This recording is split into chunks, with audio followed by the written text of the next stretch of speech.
क्या आप जानते हैं वही दवाई जो आपको 200 रुपये में मिलती है, वही दवाई आपको सिर्फ 20 रुपये में भी मिल सकती है। फ़र्क सिर्फ इतना है कि एक ब्रांडेड है और दूसरी जेनरिक।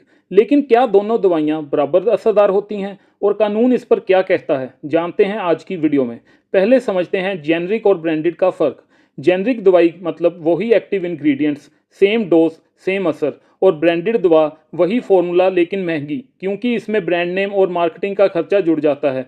फर्क सिर्फ दाम का है, असर एक जैसा होता है। अब जानते हैं कि ब्रांडेड दवाइयां महंगी क्यों होती हैं। इंडियन पेटेंट एक्ट 1970 के तहत नई दवाई पर करीब 20 साल का पेटेंट प्रोटेक्शन मिलता है। इस दौरान कोई और कंपनी वही दवा नहीं बेच सकती। इसलिए फार्मा कंपनी रिसर्च और डेवलपमेंट का खर्च वसूलने के लिए दाम काफ़ी ज़्यादा रखती हैं।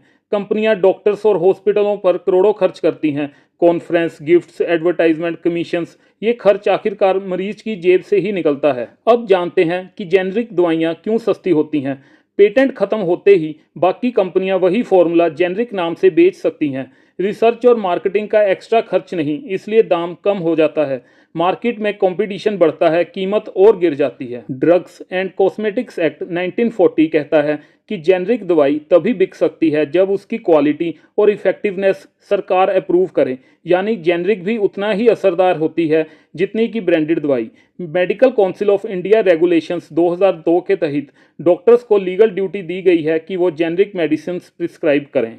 अब जानते हैं सुप्रीम कोर्ट के कुछ अहम फैसले। Union of India versus KS. Gopinath 2019 में कोर्ट ने कहा कि सस्ती दवाई देना सरकार और डॉक्टर्स दोनों की जिम्मेदारी है। Vinay R Shah versus union of India 2018 में कोर्ट ने जेनरिक दवाइयों को प्रमोट करने की बात कही ताकि गरीब आदमी भी इलाज करा सके। Common cause versus union of India 2002 में कोर्ट ने कहा कि राइट टू हेल्थ आर्टिकल 21 का हिस्सा है, यानी गरीब को भी अफोर्डेबल मेडिसिन मिलना उसका मौलिक अधिकार है। दोस्तों, दवा पर खर्च गरीब आदमी के लिए सबसे बड़ी मुश्किल है। याद रखिए, जेनरिक और ब्रांडेड में फ़र्क सिर्फ नाम और दाम का है। कानून आपके साथ है। सुप्रीम कोर्ट ने साफ कहा है, सस्ती और असरदार दवा पाना हर नागरिक का हक है। तो अगली बार दवा खरीदें तो डॉक्टर से पूछिए जेनरिक ऑप्शन है क्या। ऐसी छोटी छोटी अवेयरनेस वीडियोस के लिए मेरे चैनल को सब्सक्राइब करें, वीडियो के नीचे कमेंट करें और अपने यारों दोस्तों के साथ शेयर जरूर करें।